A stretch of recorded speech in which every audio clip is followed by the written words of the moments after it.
Alkaline पाणी आज तुम्ही ऍडव्हर्टायझिंग मध्ये पण बघताय, बरोबर? तर अल्कलाईन म्हणजे काय? ज्या पाण्यातून तुम्हाला calcium, magnesium, potassium, zinc, sodium आणि फॉस्फरस हे जे 6 घटक तुम्हाला ज्या पाण्यातून तुमच्या शरीराला दिलं जातं म्हणजे ते पाणी अल्कलाईन पाणी, बरोबर? मग हे अल्कलाईन पाणी आता विराट कोहली सुद्धा पितो, 8,000 रुपये लिटरचं पाणी पितो, बरोबर? अल्कलाईन पाणी म्हणजे ज्या पाण्याचा pH 10+ आहे.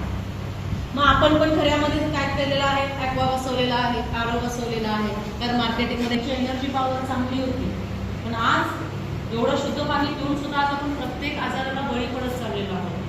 त्याचं कारण आपल्याला नॉलेज नाही. आता पाण्याची व्हॅल्यू टेस्ट करण्यासाठी हे लिक्विड मार्केटमध्ये अवेलेबल आहे, ज्याला म्हणतात पाण्याचा pH टेस्ट करणे. आता हे पाण्याचा सामू टेस्ट करणे आपल्याला सायन्सला 9वीला शिकवलेलं आहे. आठवतंय का तुम्हाला?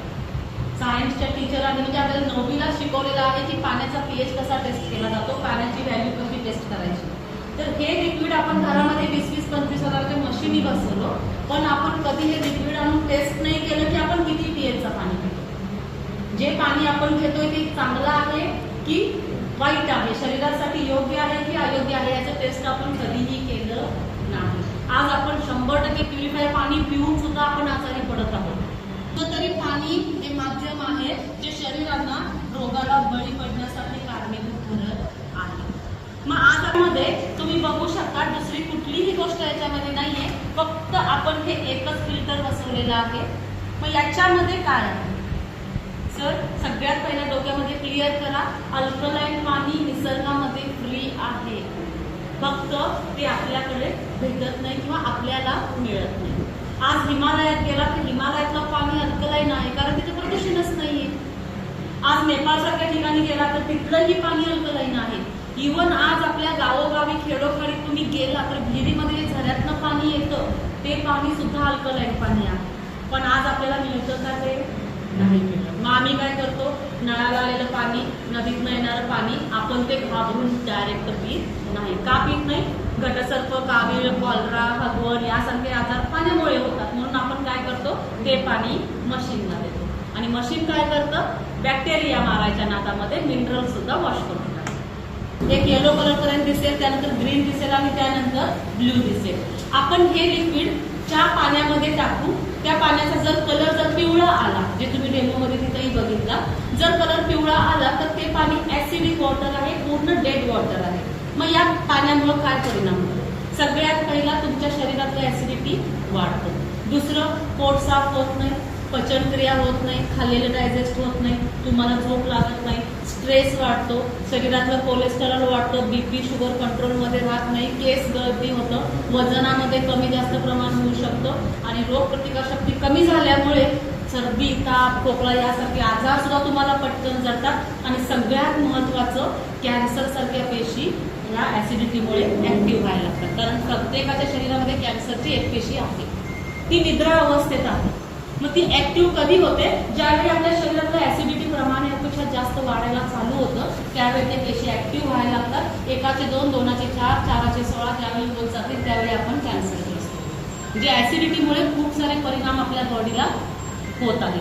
मग हे जे फिल्टर आहे, मग याच्यामध्ये काय आहे? तर याच्यामध्ये आपण 6 लेयर्स वापरलेले आहेत, म्हणजे 6 थर याच्यामध्ये आपण टाकलेले आहेत. कशाचे थर आहेत? तर जे calcium, magnesium, potassium, phosphorus, zinc आणि सोडियम, हे जे मी 6 घटक सांगितले ते 6 घटकांची क्रिस्टल्स, बारीक बारीक स्टोन आपण याच्यामध्ये टाकलेला आहे.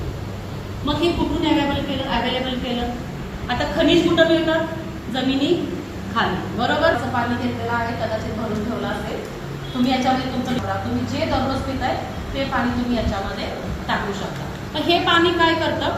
ज्या वेळेला त्या दगडांच्या मधून शोषून खाली येतं त्यावेळेला त्या दगडातले सगळे मिनरल्स ते घेऊन आणि तुम्हाला ते पाणी अल्कलाईन बनतं. अल्कलाईन म्हणजेच काय? ज्या पाण्यामध्ये calcium, magnesium, potassium, phosphorus, zinc आणि सोडियम हे सगळे घटक आपल्याला आपल्या शरीरात त्या पाण्यातून मिळतं, ते पाणी अल्कलाईन पाणी.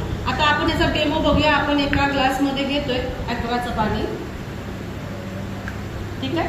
तेच आपण दुसऱ्या ग्लासमध्ये घेतोय अल्कलाईन पाणी.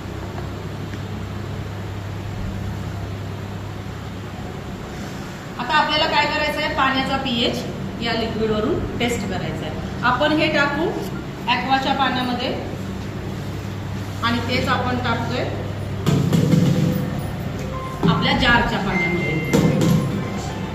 दोन्हीचे कलर बघू शकता. जे पिवळं कलर दिसतं ते कोणतं पाणी आहे? ऍसिडिक पाणी आहे. तर हे ऍसिडिक पाणी तुमच्या शरीरामध्ये जे जे मी आजार सांगितले ते सगळे तुम्हाला घडवण्याचं कारण कोण करतं? हे ऍसिडिक पाणी करतं. आज आपण चहा पिल्यावरती पित्त होते म्हणतो, सगळेजण चहापासून पळतायत. काही लोकांनी ऍसिडिटीला घाबरून चहा पिणं सुद्धा सोडून दिलेलं आहे. पण मला सांगा मॅडम, चहा आपण मॅक्झिमम किती पिऊ? एवढे कप तरी पकडलं तरी 4 ते 5 कप म्हणजे खूप चहा झाला. तुम्ही दररोज हे किती पाणी पिताय? विचार करायची गोष्ट आहे. आपण हे पाणी रोज 5-6 बॉटल शरीरामध्ये देतोय. मग ऍसिडिटीचं कारण कोण आहे? चहा की हे पाणी? का पायात गोळा येतो? तुमच्या शरीरामधलं ज्यावेळी मॅग्नेशियम कमी होतं त्यावेळी हा प्रकार आपल्याला चालू होतो. मग मॅग्नेशियम कशातनं मिळतं? भोपळाच्या बिया, बदाम, अक्रोड, बाजरी यातनं भेटतं. हे रोज आपण खातोय सर?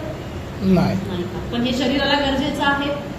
पोटॅशियम, ज्याला हार्टचा प्रॉब्लेम आहे त्याला डॉक्टर पोटॅशियमच्या गोळ्या देतात. मग ते पोटॅशियम आपण याच्यामध्ये टाकलेलं आहे. याच्यातनं तुम्हाला एनर्जी मिळतं. हे पाणी पिल्यावर एनर्जी मिळतं म्हणजे काय? त्याच्यामध्ये आपण सोडियम टाकलेलं आहे. मग सोडियम त्याला आपण ग्लुकॉन डी देतो, एनर्जी ड्रिंक. म्हणजे काय? त्याच्यामध्ये काय आहे? सोडियमच आहे. तर ते सोडियम आपण याच्यामध्ये टाकले म्हणून तुम्हाला एनर्जी मिळते. तुमची रोगप्रतिकारशक्ती वाढते. तुमचे केस मजबूत होतात हे अल्कलाईन पाणी पिल्यामुळे. मग रोगप्रतिकारशक्ती वाढण्यासाठी कुठला घटक आपल्याला गरजेचा आहे? झिंक. तर ते झिंक आपण याच्यामध्ये टाकलेलं आहे. त्यामुळे तुमची रोगप्रतिकारशक्ती वाढणार, इम्युनिटी पॉवर वाढणार. साधा सर्दी, खोकला, टायफॉइड सारखे आजार सुद्धा तुमच्या जवळ येणार नाही. तर अल्कलाईन पाणी पिल्यामुळे तुमचं ऍसिडिटी कंट्रोल होतं, पोट साफ होतं, भूक लागतं, खाल्लेलं डायजेस्ट होतं, स्ट्रेस कमी होतो, बीपी शुगर कंट्रोलमध्ये येतो, हार्टचे प्रॉब्लेम होणार नाहीत, केस गळती थांबते, वजन नियंत्रणात राहतो, कोलेस्टेरॉल नियंत्रणात राहतो आणि सगळ्यात महत्त्वाचं, सगळ्यात मोठं, कॅन्सर सारखा रोग होणार नाही.